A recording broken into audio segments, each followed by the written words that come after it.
Le doy la bienvenida a Verónica Rocha. ¿Cómo te va, Vero? Bien. Hola Mario, bien, gracias. Bien. Mary. Hola Mario, bien, Marcia. gracias. María Francesco. A ustedes también la más cordial bienvenida. ¿Qué día, qué semana, qué mes vamos a tener? Todo en torno al mar seguramente, aunque hay obviamente noticias que van a repercutir y en otro ámbito. La horrorosa muerte de 2 militares me ha conmovido esta tarde cuando recibíamos las noticias a manos de contrabandistas que ya no se las traen con pequeñas, contrabandistas que están armados, que no han tenido ningún problema en matar militares. Han matado a 2 militares cerca de Oruro, una historia que seguramente la vamos a tener en todos los periódicos mañana, en los canales de televisión, pero es una noticia indudablemente que nos ha conmovido a todos. Se inició con todo lo que significó marzo, con el banderazo que se llevó adelante ayer, que ha sido ensalzada por mucha gente, criticada por otros, ridiculizada por muchos, y bueno, las redes sociales hicieron su agosto con humor, pero lo cierto es que marcharon ¿cuántos kilómetros? 196 kilómetros, algo así. 96, hartísimo, mucho. ¿Para qué sirve? No lo sé. Pero bueno, ahí está, banderazo, el presidente que estuvo allá, pero no quedó allá el tema de la información del mar. El presidente se fue inmediatamente hasta Santiago de Chile y allí estuvo entre los presidentes que presenciaron el cambio de mando. Sebastián Piñera nuevamente al mando de la presidencia de Chile y una declaración a los periodistas algo curiosa. Dijo pidió perdón. La verdad es que los medios chilenos están destacando eso.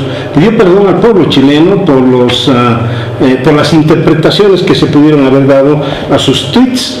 El presidente ha señalado, ha pedido perdón y ha dicho por ahí alguien malinterpreta esta situación de pueblos que deberían ser hermanos y que geográficamente nos complementamos y bla. No hay que olvidarse que con Chile estamos yendo a la Haya en muy poco tiempo. Ese es otro de los temas. Un tema que me ha llamado la atención a mí particularmente es que todos estamos esperando una posición de Carlos Mesa en torno a esto.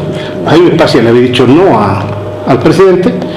Tuto Quiroga está en una situación quizás más de limbo que otra cosa, luego que lo expulsaran de Cuba, luego de el cruce de tweets con el presidente. Estamos esperando una posición de Carlos Mesa que ha salido hoy en el periódico Página 7 en su columna y que señala definitivamente 21 Omar, el falso dilema. Y claro, él en su condición de vocero de la demanda marítima ha señalado que nada tiene que ver una cosa con la otra, que el 21F es una cosa, lo respalda el 21F. El expresidente Mesa ha dicho claramente su posición en torno a la reelección de Evo Morales y ha dicho claramente cuál es su posición en torno al mar. Así que en ese cúmulo de circunstancias también está una columna, la he leído detalladamente, de Agustín Echalar, que supo ser parte del Pentágono varias veces, una columna de Agustín Echalar donde dice: mire, no es tan así, yo no estoy tan seguro de que todos respaldemos el mar y esas cosas. Bueno, como dijimos en el Twitter de invitación, marzo es el mes del mar y el mar tiene muchas aristas. Marcelo.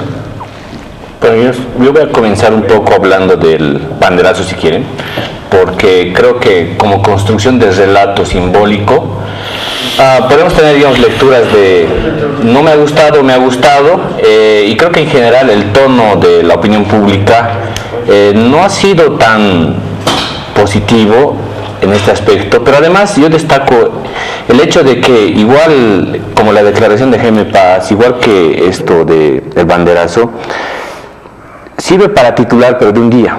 O sea, yo calculo casi siempre, digamos, el tema del mar y esta supuesta hipótesis de que se politiza demasiado este asunto, creo que no tiene mucha vigencia, digamos, en el tiempo, ¿no? Es decir, cuando uno ve la cobertura noticiosa sobre este tema. Otros temas sí, digamos, ocupa más espacio, el 21F, digamos, sí ocupa muchísimo espacio en el tiempo y seguimos hablando de esto, ¿no? Pero en el tema del mar no lo creo. Ahora, claro, relatos más, relatos menos, decía al principio, recordando la columna de Agustín y un poco otras puntualizaciones al respecto, hablaban de que el 79 hubo en este país 5 minutos de silencio, ¿no es cierto? Que fue, digamos, a nivel nacional, ¿no? Y eso fue como que el país entero para y se solidariza sobre este tema, ¿no? Me parecía mucho más contundente probablemente eso, ¿no? Dos 5 minutos. Ya. El primero, como dice el 79, a los 100 años de la invasión, el gobierno de Padilla. Sí. Y después, en 1986, durante el gobierno del doctor Paz Tensoro, tras la negativa del gobierno de Pinochet de aceptar la negociación de Uruguay, hubo otros 5 minutos de silencio. Entonces, digamos, siguiendo esas cosas de los relatos, a mí me parecía eso mucho más contundente. Lo quiero unir con algo que también ha pasado en la semana, digamos, el 8 de marzo, el paro internacional, ¿no? Es cierto, de las mujeres, ¿sí? Y es el hecho, por ejemplo, de recordarnos hoy día a nosotros, digamos, parte de mi generación es hoy día, el hecho de recordarnos el que hoy día, ¿no? El 8 de marzo no es que se celebraba el tema necesariamente del tema de la mujer, sino es que además no es que iban a parar las mujeres, entonces por tanto en las casas ya se iban a detener las cosas, no. Hay que entender que hoy día, digamos, la mujer juega un rol protagónico en las industrias, en los centros académicos, en varios espacios, ¿no? Y hay que entender también de que eso ciertamente me pareció que generó realmente muchísimo más efecto y fue mucho más contundente en esa magnitud. Pero yo comparaba un poco, ¿no? Los 5 minutos que hicimos de paro, digamos, en esos años, y luego el paro internacional, digamos, de las mujeres. Ahora, probablemente si estamos más cerca del 23 de marzo y planteamos algo así, me parecería mucho más interesante y hasta mucho más contundente y hasta mucho más económico, si quieren, ¿no? O sea, porque, claro, el despliegue que ha digamos, ocasionado el tema de la bandera ha sido, digamos, muy fuerte, digamos, en términos económicos, ¿no? Además que, precisando, digamos, mucho más específicamente, no es la bandera, ¿no? Los del Guinness dijeron, no, esto no entra, digamos, dentro de la categoría bandera, porque tiene que ser simétrico, dijeron, ¿no? Ese es, digamos, un apunte paralelo. Podría ser, digamos, un cartel o una pancarta, digamos, pero no es una bandera. Entonces, ahí entra, digamos, la discusión hacia afuera. Por eso no vinieron los del Guinness a certificar eso. Pero ciertamente, digamos, buscando un poco, además, si quieren ya introduciendo el otro elemento más, con este término, de un poco la idea dentro del gobierno de intentar recuperar algo de la calle y algo de lo que tiene que ver con movilizar a la masa, ¿no? Que eso ciertamente te moviliza masa, te genera algo de opinión pública, pero otra vez, yo no creo realmente que esto genere, digamos, un cambio de viraje tan fuerte como la declaración hoy día del presidente. Eso sí creo que cambia, la de Chile, la que acaba de decirla, ¿no? Eso sí yo creo que cambia muchísimo y es mucho más fuerte, más significativo. Entonces los gestos a mí me parecen que los relatos se pueden construir hoy día de forma mucho más contundente y con muy poca utilización de lo económico, sin duda, ¿no? ¿Cuál declaración? ¿La del perdón? La de, sí, exacto. Sí. Estoy algo en desacuerdo con lo que dice el Marce.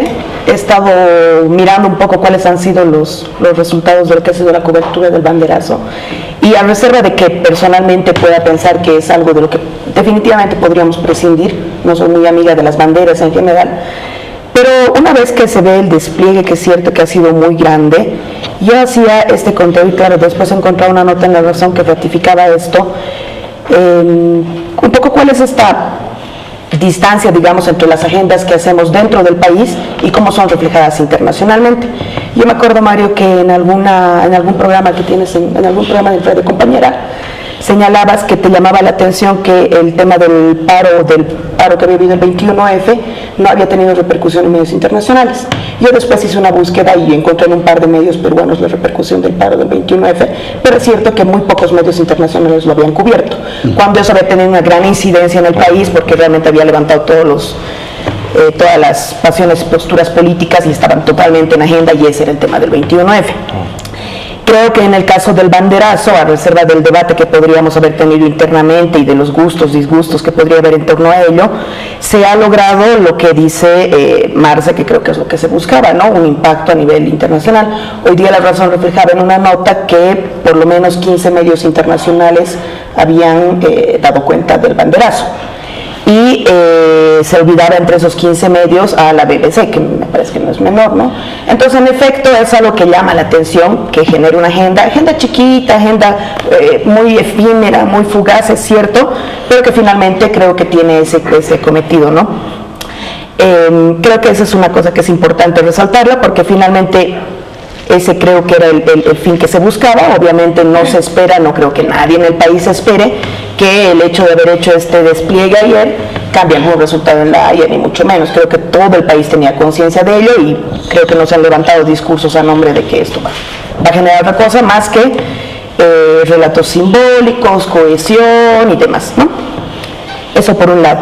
Luego quería sumar a lo que señalaba Marcelo respecto a, digamos, esta línea histórica en la que en momentos simbólicos nos hemos constituido como país para decir algo simbólico respecto al mar, el hecho de una noticia que ha sido recuperada el día de ayer y que, claro, yo personalmente había olvidado. El año 2004 en Bolivia se hizo una carta de 130 kilómetros hecha por niños, por jóvenes, por algunos movimientos, no tengo la claridad, no lo recuerdo con claridad, y que se había mandado esto, se había hecho esto para enviarlo a la ONU, y que efectivamente Guinness había certificado que era la carta más larga del mundo.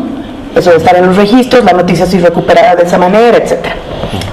Entonces, claro, eso también se suma a ese hilo histórico de que hay nomás estas iniciativas, independientemente de que funcionen o no funcionen, son parte de este camino largo que tenemos para recuperar el mar. Pueden funcionar, no pueden funcionar, pero bueno, creo que hubo lugar, creo que tuvo demasiadas críticas muy pasionales, muy injustas, porque finalmente, si bien es cierto que mucha gente puede haber ido obligada a hacer esto, es cierto que también mucha gente ha ido con mucho patriotismo y demás, y las comunidades estaban felices y qué sé yo.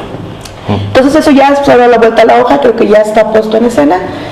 Creo que ha logrado el resultado que buscaban. No encuentro que sea un gran resultado en términos de lo que nos interesa, que es lo que va a empezar el 19 de marzo, pero ya está, ya pasó, y creo que ese es un poco lo que yo podría hablar de alguna manera. Ahora creo que lo que nos toca es mirar qué es lo que va a pasar el 19, el 20, toda esa semana con el tema de los alegatos. Eso es realmente lo que tiene que ser una sustancia para nosotros. El presidente ayer, en el marco del banderazo, ha dado un guiño que no es menor, ha dicho que al tema de los alegatos se va a sumar, que la novedad sería que se sumen temas económicos. Habrá que ver qué tenemos que decir ahí, lo hará el agente Rodríguez Belcé en La Haya, y esperemos que esa sea una novedad y a lo que nos genere una nueva discusión respecto al anhelo que queremos como bolivianos y como bolivianas, ¿no? Creo que esa es la evaluación que puedo hacer al respecto del banderazo concretamente. Vero decía que la gente no se cree esa historia de que puede influir en el retorno del mar, el banderazo, todos los hechos simbólicos. Yo estaba ayer en el Rodríguez haciendo mis compras y mi casera me dice: casera, ¿y de verdad nos van a devolver el mar? Y yo no sabía cómo desencantarle pues de su ingenuidad, ¿no? Creyendo que la bandera más larga que ha hecho Bolivia iba a ser vista por los jueces de La Haya, y los jueces de La Haya se iban a sentir conmovidos por esa movilización ciudadana y que realmente nos iban a devolver el mar desde La Haya. Fíjate toda la construcción que se ha producido en el imaginario colectivo, que no tiene que ver con la realidad, lamentablemente, ¿no? Porque tal como lo hemos explicado aquí, los que medianamente estamos informados sabemos que la bandera ha sido básicamente un hecho simbólico y nada más, ¿no? Respecto a la frase que está manejando el gobierno como campaña, digamos, de los hechos en torno a la demanda marítima, es decir, el mar nos une, me parece muy interesante, porque eso es verdad, porque históricamente el mar ha sido una de las pocas cosas que nos ha unido. Sin embargo, en las últimas semanas, y yo creo que esto va a ir creciendo a lo largo de los meses, a medida que se acerque la sentencia de La Haya, se ha notado un manejo político de parte del presidente Evo Morales, de parte del gobierno, respecto a la demanda marítima, ¿no? Concretamente en el tema del banderazo, coincido con Verónica en sentido de que ha habido gente que auténticamente ha asistido a levantar la bandera porque cree que con eso puede influir en un juez, o que puede decirle al mundo que Bolivia quiere mar. Sin embargo, también se ha visto una gran cantidad de funcionarios públicos. De hecho, un hecho lamentable ha sucedido con la muerte de una persona que iba en un vehículo también de la administración pública, precisamente a este evento de la bandera, ¿no? Entonces eso te demuestra que no todo es auténtico, que mucho de lo que sucede es armado. Ha llamado la atención que el presidente Evo Morales se ha ido vestido con la chamarra del MAS, claramente negro, azul y blanco, que la bandera del mar, haya sido modificada de tal manera que se introduzca elementos como la huipala, que está bien, es un símbolo nacional, sin embargo eso no era parte de la bandera marítima, en fin, y casualmente la bandera azul del mar tiene que ver con el color del partido del presidente, y el presidente se ha ido vestido abiertamente con la chamarra del MAS. De hecho, al inicio del acto, según las crónicas que he estado leyendo, la gente del MAS seguramente estaba gritando no mar para Bolivia, sino estaba gritando Evo de nuevo, hasta que finalmente el discurso se convirtió en mar para Bolivia.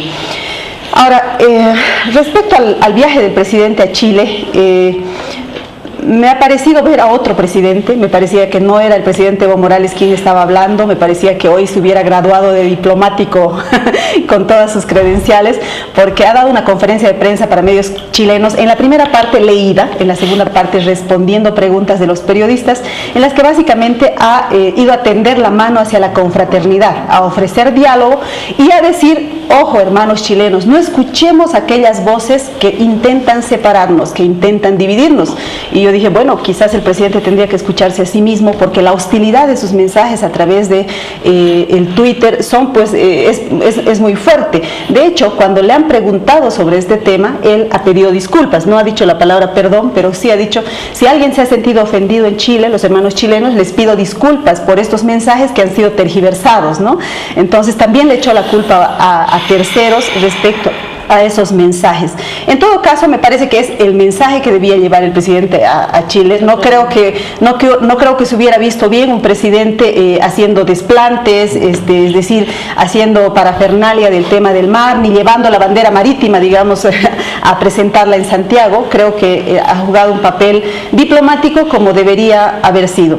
Y también al final quiero comentar una declaración que leí de Jaime Paz Zamora, que de pronto ha adquirido cierto protagonismo informativo por esto de que ha decidido no ir a La Haya, rechazar la invitación del gobierno.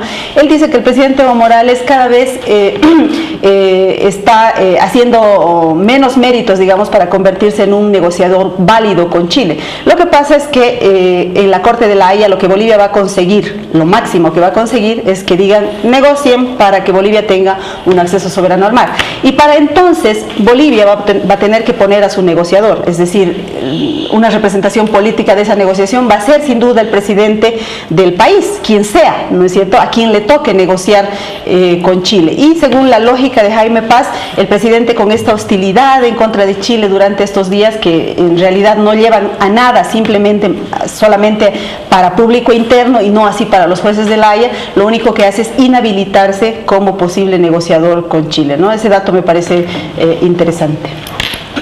Bueno, ahora agárrense. No, muy poco más se puede decir sobre el tema del banderazo. Para mí podía haber sido un acto cívico, pero desde el primer momento ha sido contaminado por la política. Y esto es lo peor que nos puede pasar. Uno puede estar de acuerdo con Agustín, ¿no? Sus ideas antipatrióticas o patriotera, digamos, que casualmente, ¿no? Son estas ideas, uno ve ciertas manifestaciones acá y se recuerda las manifestaciones del fascismo, del nazismo, del comunismo, de Stalin, es decir, casi lo mismo, alrededor de estos ideales, de estos valores, de esta ideología, se moviliza gente que algunos, tienes razón, con muy buena voluntad, con ingenuidad, inocencia, pero otros libremente obligados van a ir. Entonces, el problema es la contaminación que ha tenido estos actos y que ha hecho que el objetivo principal, aquí no estoy de acuerdo, que el objetivo principal era frente al mundo, hablarle al mundo, era hablarle al país, era unir al país alrededor del tema marítimo. Y el efecto ha sido exactamente el contrario. La gente se ha dividido, han empezado a decir que esta bandera no era la bandera del mar, que le habían puesto una huipala, que finalmente podían haber hecho una bandera solo boliviana. Tú tienes argumentos para decir que era mucho más complicado. Es decir, lo que son anécdotas, una anécdota, hacer una bandera de 100 y de 190 kilómetros, se vuelve otro motivo de división. ¿Por qué? Porque ya hay está posicionado un tema más importante que estas anécdotas, no que el tema del mar, cuidado, que estas anécdotas. Y cuando se las contamina el problema del mar, la gente prefiere hablar del tema fundamental de la democracia, del respeto de los derechos. El hecho que hayan hecho un acto azul, digamos, ya muestra que realmente les importaba poco la unión de los bolivianos, era un acto de masas donde había que reafirmar la primacía del gobierno. Pasó el banderazo y no va a tener ninguna trascendencia, muy de acuerdo contigo, Verónica, pero no pasan ciertas cosas. Primero, el gasto que se ha hecho por esa anécdota, que en lugar de unir, repito, ha desunido. Se habla de más de 3 millones de bolivianos. No hay otras prioridades en el país que hacer telas, que dicho sea de paso hay memes que muestran la empresa chilena que ha vendido las telas. Entonces hacemos un acto, ¿no?, de protesta hacia Chile haciéndole ganar dinero. Y obviamente esa tela algunos habrá que darle. No vamos a hacer banderazos cada mes para volverla a utilizar. Se va a cortar, se va a utilizar, se harán chamarras, se harán cosas. Deberían ser transparentes, podrían donarla a hospitales, a algo para darle una utilidad práctica. La entregaron a las Fuerzas Armadas, pero no. Ya, pero ¿qué van a hacer las Fuerzas Armadas? ¿Van a cambiar de color de sus uniformes? Yo he calculado que según la ley 902, creo, todo este banderazo de 196 kilómetros tiene más de 50 hectáreas de telas. Son más de 3.000 catos. ¿No? Podríamos cubrir 3.000 catos de coca para tener una idea, ¿no?, de qué estamos hablando. 50 hectáreas es mucho. Una hectárea es más o menos una cuadra de una ciudad, ¿no? 100%. Estamos hablando 50 cuadras de tela. Un gasto insulso o todavía se le puede buscar alguna utilidad. El segundo tema, no debemos perder de vista que lo único esencial en todo este tema del mar son los alegados, lo que está pasando en La Haya. Todo lo demás, yo no sé si ayuda, puede ser que perjudique. Muchas declaraciones. Las declaraciones de Evo hoy a mí me han sorprendido hasta un cierto punto, porque yo encuentro una cierta bipolaridad en nuestro presidente. Actúa de dirigente cocalero, dirigente sindical en muchos casos, muchos de sus tweets no son de un presidente, son de un dirigente, y a veces se acuerda que tiene una dignidad, una calidad de presidente, como hoy hace una declaración conciliadora. Es lo mismo que hemos visto con Zapatero, hemos comentado, ¿no?, ya la otra vez. Con Zapatero parecía que era ¿quién? El dirigente, ¿verdad?, que habla contra España, que dice estos colonialistas, pero cuando se trata de hablar de presidente a presidente con Zapatero, no, esto es parte de la parafernalia, ¿no? En el fondo amamos. Hoy parece que ha dicho, las expresiones contra Chile es parte del discurso y la gente quiere escuchar, pero en el fondo queremos a Chile, queremos conversar, sentarnos. Pero así no es, digamos, una diplomacia, una política seria. Uno, ¿con quién se queda? ¿Con el dirigente cocalero o se queda con el presidente, que a veces tiene momentos de lucidez? Y esto lo vemos también en otros casos.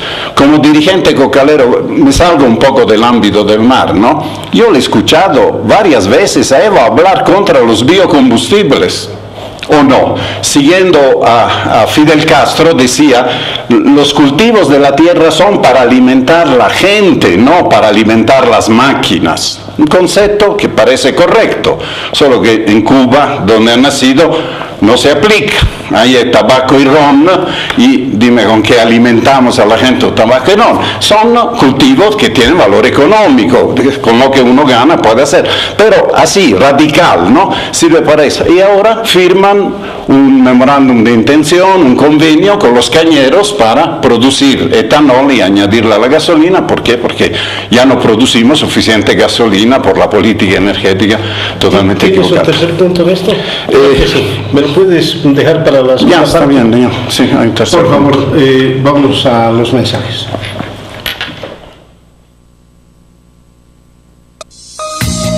En instantes vuelve la programación de que han muerto, y es una señal muy grave que muestra que el contrabando se ha fortificado, se ha fortalecido mucho más en los últimos años, a tal punto de escalar su resistencia a lo que es una tímida, a mi criterio, batalla o guerra que le está haciendo este gobierno. Basta ir a los mercados, uno ve cantidad, ¿no?, de productos de contrabando, no ha afectado en nada la lucha contra el contrabando, y más bien lo ha reforzado a tal punto que disponen mejor que las Fuerzas Armadas, creo, de equipos de comunicación, de inteligencia, saben por dónde ir, y eso tiene que ver con el mar. ¿Por qué? Porque es a través de la frontera de Chile que ingresa el contrabando, básicamente.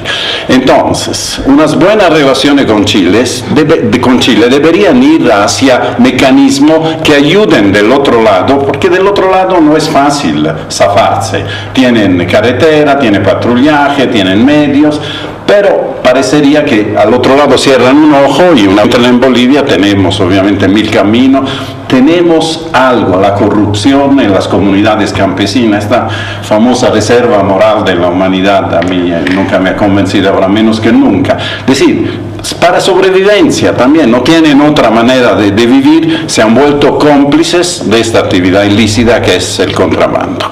Entonces esto significa potencialmente también violencia, porque el momento en que uno quiere entrar a una comunidad, a un pueblo, a sacar, están afectando los únicos ingresos que tiene esta gente.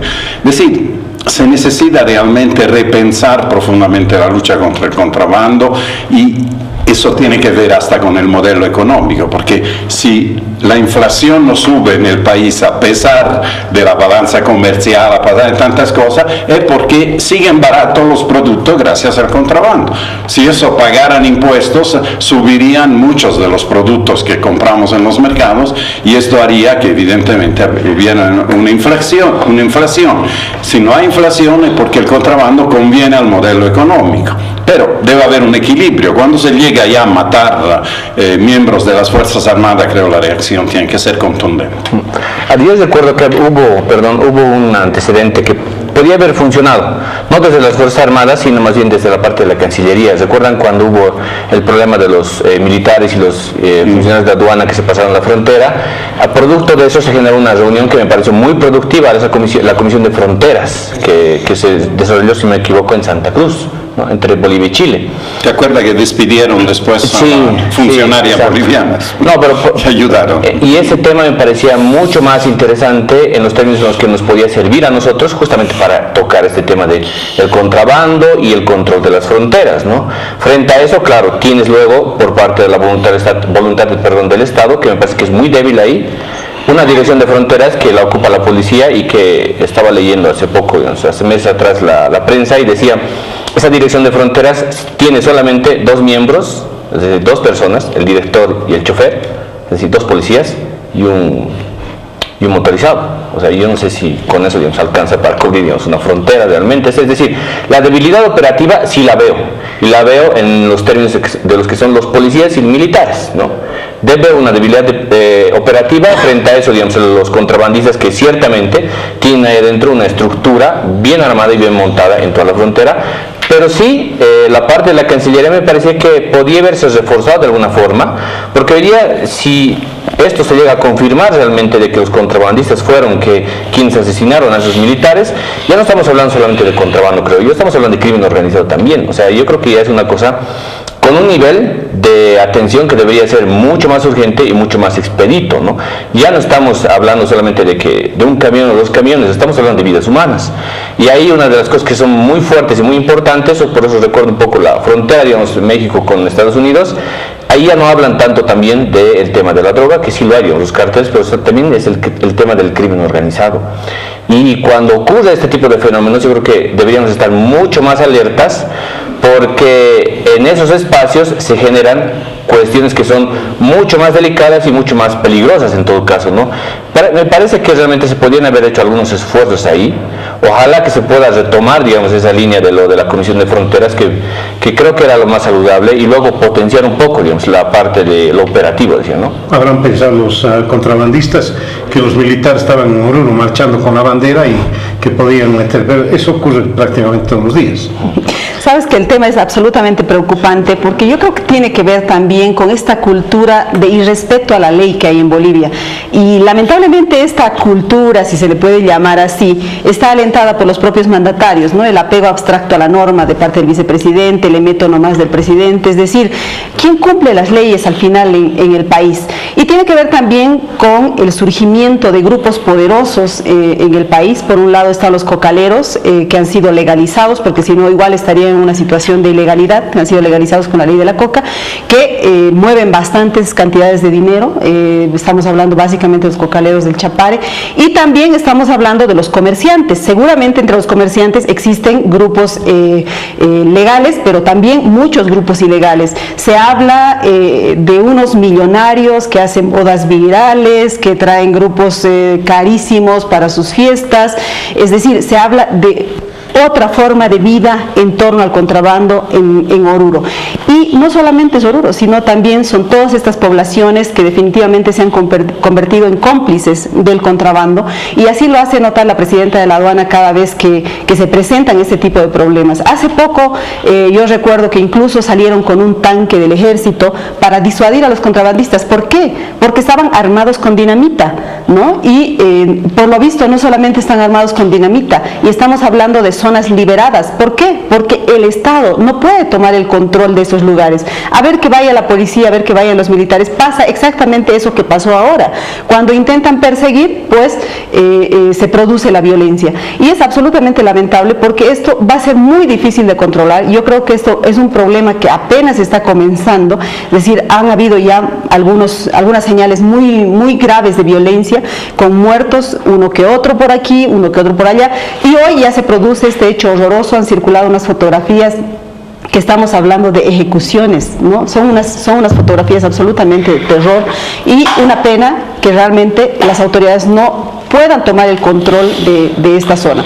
Y qué casualidad que este tema suceda justo en el día en que estamos hablando y debatiendo de nuestras relaciones con Chile, porque evidentemente si tuviéramos tal vez una mejor relación se podría hacer quizás un plan binacional, en fin, para encarar este problema. El asunto es que cada uno mira hacia su propio país, y en vez de actuar de manera conjunta, lo que hace uno de un lado es acusar al otro, ¿no? Eso ha pasado cuando los militares bolivianos supuestamente han traspasado la frontera. Es decir, incidente tras incidente, lo único que hacen Bolivia y Chile es acusarse. No, tú eres el contrabandista, tú eres el ladrón, tú eres el corrupto, etcétera, etcétera. Ese tipo de acusaciones, cruce de acusaciones, no contribuyen a mejorar la legalidad en la zona. Perdón, yo me quiero ir un poquito por lo que señalaba Mary, quiero recuperar algo que decía Francesco. Probablemente me termine yendo por otro lado, pero bueno, el tema de Chile está muy presente ahora en el tema del banderazo, en el tema de la posición de Piñera, en el tema del contrabando.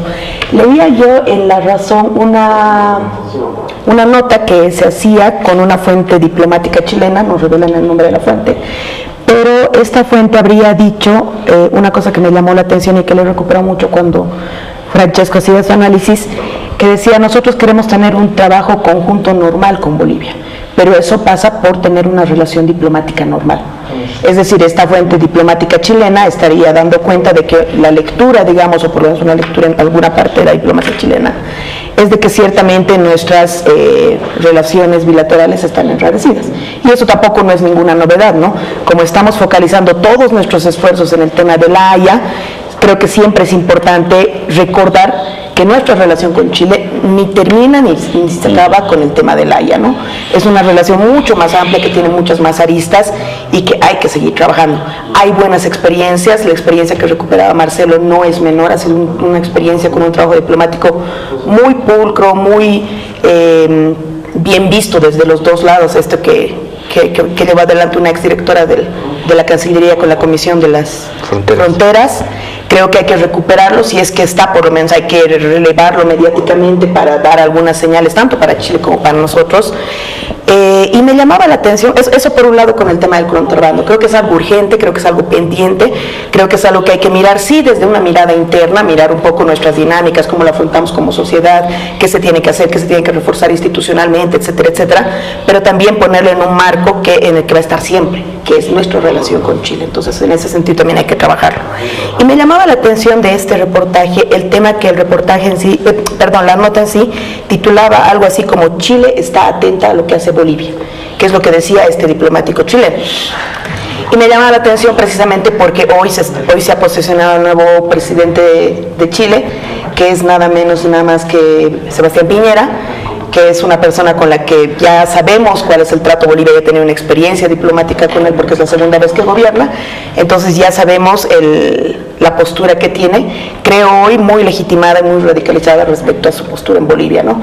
Entonces, no es un dato menor que este va a ser el presidente que va a tener que implementar el resultado de la Haya, sea uno o sea otro, y este titular me llama la atención porque me da la impresión de que el gobierno de Piñera tiene esa postura, de dar el segundo paso siempre con la mirada en Bolivia. Y eso debiera llamarnos, si esa hipótesis fuera medio plausible, tendría que llamarnos la atención para que nuestras acciones diplomáticas, pero también políticas internas, pero también en términos de contrabando y en todo lo que refiere a nuestra política y a nuestra relación con Chile, sean mucho más estratégicas y cautelosas, porque en esas pequeñas acciones y en ese marco más complejo de relaciones que tenemos con Chile, ciertamente se va a jugar también la implementación en los resultados de lo que va a ser la Haya, que creo que coincidimos, es algo que nos interesa como país. Así es, estaba recordando, mientras ustedes hablaban, en 1985, tras la dictación del 21/60, el doctor Pastensoro llamó a conferencia de prensa, donde estuvieron varios directores de medios, y yo me colé por allá de casualidad, y alguien le preguntó, luego de hablar del 21/60, ¿qué va a pasar con Chile? Y entonces el doctor Paz habló de lo que sería el enfoque fresco, una nueva visión, pero dijo algo que me impactó y que no era poco. Dijo, el país con el que mayor complementariedad tenemos es con Chile. Y es verdad, por lo menos en el occidente del país es así. Creo que Santa Cruz tiene más relación con el Brasil, ¿no? Y el sur con Argentina. Pero la sede del gobierno acá, La Paz, está más complementaria, tiene más complementariedad, sobre todo económica, con Chile. Y en ese contexto, como hemos politizado todo prácticamente, quiero retomar un poquito, y en este contexto de las relaciones con Chile, esa columna que escribió en Canal 7 hoy Carlos Mesa, si es un falso debate, contraponer el 21F con el mar. Lo que pasa es que él le faltó poner el verbo en condicional. Él dijo debió poner debería ser, es decir, debería ser una cosa el 21F y otra cosa el mar. Lamentablemente están contaminados, como dice Francesco, están juntos. ¿Y quién ha hecho que estos dos temas estén juntos? Es el presidente Evo Morales, que por cambiar la agenda sobre el tema del 21F ha introducido el mar con mucha fuerza en los medios, en etcétera, y entonces ha terminado esa demanda y esa acción boliviana tan salvaje. Hay que aclararlo aquí, yo te digo, porque seguramente en base a las opiniones que uno está diciendo aquí van a decir, son los pro-chilenos o cosas así. Es verdad, ¿no? Meme de inmediato o red social o lo que sea, o video cortado a la mala, ¿no? Entonces hay que aclarar aquí que para todos los bolivianos, excepto para Agustín Echalari, unos que se deben contar con los dedos de una mano, el tema del mar es central, el tema del mar es unión, el tema del mar es histórico, es una política de Estado. Y yo creo que ahí apunta de manera de buena fe el expresidente Carlos Mesa cuando dice que las dos cosas no están unidas. Y él, en su papel de vocero internacional de la causa marítima, no tiene otra que ir a La Haya y sentarse al lado del presidente Evo Morales para mostrar unidad en torno a la causa marítima. Se vería pésimo, es más, el expresidente Carlos Mesa sería despedido de su cargo a los 5 minutos si es que decide no asistir a los alegatos. La situación de los otros líderes políticos de oposición es diferente. En el caso de Rubén Costas, por ejemplo, me parece patético que esté tramitando desarraigo de sus 30 y pico procesos que le ha iniciado el MAS para viajar a La Haya. O en el caso de Jorge Quiroga, que está siendo expulsado de Cuba y que le acusan de ser golpista, de ser pro-Trump, etcétera, etcétera, y que tenga tenga que ir a sentarse hipócritamente al lado del presidente Evo Morales. Creo que hay que mirar las cosas de acuerdo a cada quien. Es decir, el expresidente Carlos Mesa tiene que ir, por supuesto que sí. Y él, en su buena fe, dice una cosa no tiene que ver con la otra, pero a estas alturas tiene todo que ver una cosa con la otra. Pero viene bien, yo creo, la explicación de Mesa, ¿no?, respecto a este tema. Ahora, yo también me preguntaba lo siguiente. Creo que fue el 2013 cuando el presidente Morales anuncia públicamente que va a llevar, digamos, esta demanda a la Haya, ¿no es cierto? Creo que fue el 2013. Y ahí estaba Piñera. Estaba todavía, digamos, vigente en su mandato. Claro.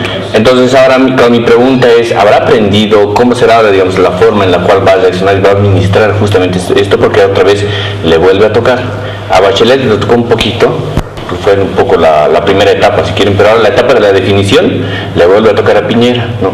Y la línea que yo más o menos percibo en él es que es una línea bastante dura, no es una línea más conciliadora. Y que va a ser más dura que la primera, yo creo.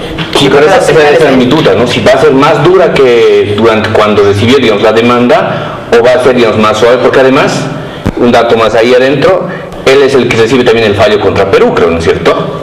Y pierde Chile el tema de Perú. Entonces, esa experiencia, ¿cómo la vas a reaccionar ahora, no? Marce, la dureza que pueda exhibir Piñera es equivalente a el largo de la bandera boliviana. ¿No interesa? Con el comportamiento de duro, lo que quieran. Los jueces tampoco van a decir, no, Piñera se ha puesto muy duro, mejor no le damos. No, Mario, pero es muy diferente porque, digamos, en cualquier caso, la sentencia va hacia sientes a negociar. Puede decir con soberanía, sin soberanía, en plazos razonables, o puede decir en 2 años, qué sé yo. Puede haber muchas cosas, pero siempre hay que sentarse con los chilenos. Y por tanto, la primera cosa que debería hacer este gobierno es bajar la tensión. ¿De qué sirve, no, tensionar las relaciones con acusaciones, con desplantes? Lo que ha hecho hoy, ojalá sea una vuelta de página, sea realmente un punto de no retorno. A partir de ahora, tiene que ser una relación diplomática. Las cosas se tratan no por la prensa ni por Twitter, se tratan como tienen que tratar. Si no le responden, ese diputado Tarut se llama, le ha dicho, pero ¿con qué moral viene a pedirnos que nosotros mantenemos ciertos compromisos si él nos respeta un referéndum que le ha dicho que no se repostule? Y lo hemos dicho también acá varias veces, y no por eso somos pro-chileno, porque es una realidad. Entonces, tiene que darse su lugar el presidente, y a partir de ahora, inclusive que congele su cuenta de Twitter.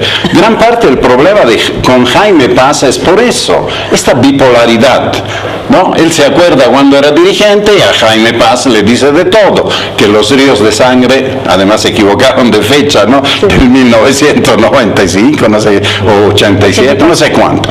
Bueno, pero al mismo tiempo lo invita a acompañarlo, a unirse. El otro dice justamente, ¿con quién estoy tratando? ¿Con alguien que me insulta o con alguien que me quiere en su mesa para que comamos juntos? No puede ser eso. Y yo estoy de acuerdo con algo que ha dicho Jaime Paz. Si sigue así, no digo que lo es, pero si sigue con esta bipolaridad el presidente Evo, es un estorbo para la genuina demanda marítima. Nadie va a querer sentarse con el presidente Morales si es que está tratando con alguien que un día pide perdón, el día siguiente manda 10 tweets acusando, ofendiendo o algo así. Hay que tratar las cosas también como estatista, si quiere ser tratado como estatista nuestro presidente. Pero va a encontrar exactamente con su contraparte en Chile, porque acabamos de decir que Piñera es absolutamente duro con el tema de Bolivia, con el tema de la causa marítima, ni 1 milímetro de territorio, soberanía intacta, es decir, podemos mejorar sus condiciones de acceso al mar. ¿Eso qué significa? ¿Nos van a bajar las tarifas del puerto? ¿Qué significa? Pero el tema de soberanía para Piñera y para toda la política de Estado chilena no tiene ningún punto de debate. Entonces, ¿se imaginan Piñera y Mesa, Piñera y Evo detrás de sus equipos negociadores? O sea, eso no va a ninguna parte. Los dos son exactamente iguales, son cortados con la misma tijera, son políticos, pero de los duros con sus respectivas posiciones. Pero yo creo que tiene uno más que perder que el otro, pues decía, o sea, es difícil pensar en que el golpe político del primer periodo de gobierno de Piñera, perdiendo ya el tema de Perú, y digamos ahora igual perdiendo, digamos, entre comillas, el hecho de que le diga a la Haya, siéntate, digamos, a negociar. A eso me refiero con el tema de cómo lo administrará, digamos, cómo lo digerirá realmente y luego cómo reacciona frente a nosotros, ¿no? Pero eso será en un momento pensando en el resultado, en el veredicto del Haya. Luego hay un momento posterior, y estoy de acuerdo con Francesco, a eso me refería, a que va a haber un momento en el que de alguna u otra manera, a reservar cómo va a salir el resultado, van a tener que sentarse nuestros gobiernos y va a tener que ser el presidente Evo Morales con el presidente Sebastián Pineda, y ahí yo sí estoy de acuerdo en que habrá que ver muy estratégicamente, independientemente de los estilos, de las formas que se tengan y de la política interna, habrá que ver con mucha estrategia cómo como país nos vamos a sentar para realmente resguardar lo que idealmente y esperamos podamos haber ganado. Hay una línea de la diplomacia chilena que siempre ha reafirmado que uno si la ve así y si la ve literalmente puede decir son muy duros. Chile no va a perder nada, ningún territorio soberano suyo, ¿no?, para cederlo a Bolivia a cambio de nada. Entonces quiere decir que igual que en el 75 con el abrazo de Charaña, puede haber una negociación, pueden ser más duro o menos duro, pero si se quiere resolver este problema que tiene más de 100 años, alguien tiene que ceder soberanía a cambio de que el otro ceda soberanía. Yo no veo otra cosa. Si tenemos todavía la ilusión de recuperar un territorio con soberanía a cambio de nada, no vamos a poder. La negociación tiene que ir sobre temas realistas, pragmáticos. Chile tiene en su constitución que ningún presidente puede ceder territorio soberano, ¿verdad? Y nosotros también tenemos en nuestra constitución que tenemos que volver al mar con soberanía, o sea. Con soberanía, pero no dice recuperar todos los territorios. Entonces, ahí hay un espacio para poder negociar. ¿Cómo se puede negociar mejor o peor? Creando las condiciones alrededor de un diálogo. No podemos ir peleados a un diálogo. No tenemos nada. Por eso yo insisto que a partir de ahora tenemos que dar vuelta a la página. Está el banderazo, está los Twitter, está la relación con Chile. El presidente mismo ha pedido disculpa en lo que podría haber ofendido. Entonces, que tome consecuencia de eso y ya no volvamos a lo de antes. Empecemos a abonar el terreno para que después de la sentencia de la Haya podamos sentarnos y realmente llegar a cosas concretas. Se viene el 23 de marzo, Francesco. Y bueno, eso es histórico. Pero yo no creo que vayan a bajar, sinceramente, los ánimos, el tono. Yo creo que todo va a seguir más o menos igual. Todos los años hay 23, pero además hay que tomar nota. Además hay que tomar nota que se sabe que la Corte podría fallar dentro de pocos meses. Es decir, estamos hablando de septiembre, octubre. Hasta fin de año. Hasta fin de año, ¿no? Entonces, estamos hablando de esa negociación, ya no más, no estamos hablando de aquí a 10 años, qué sé yo. Entonces, por eso me parece muy importante el tema del tono que se vaya a tomar en las declaraciones de ambos lados, pero yo francamente soy muy pesimista en ese tema, no creo que vaya a bajar el discurso de parte de Bolivia y menos de Chile, ¿no? Bien, espero que mañana el presidente no nos diga mañana o no tuitee mañana. Yo me refería a la oligarquía chilena que trata de separarnos. Y otra vez empecemos nuevamente en esta situación. Bien, se acabó. Vero, te agradezco mucho. Gracias, Mario. Marcelo, Francesco, dos cositas, algo para complementar nada más. A las 10 de la noche, luego del programa deportivo, se inicia una nueva serie acá en Canal Universitario, muy interesante, se llama La Tertulia de siglo IV, conducido por Pablo Michel. Hoy va a estar Andrés Guzmán y Jorge Abastaflor hablando del tema. Obviamente, el historiador Michel maneja muy bien estos temas, imperdible, hay que verlo. Y el segundo punto es que les agradecemos a ustedes por su atención, el agradecimiento a Jimena Cabimonte por la producción. Será hasta el próximo momento.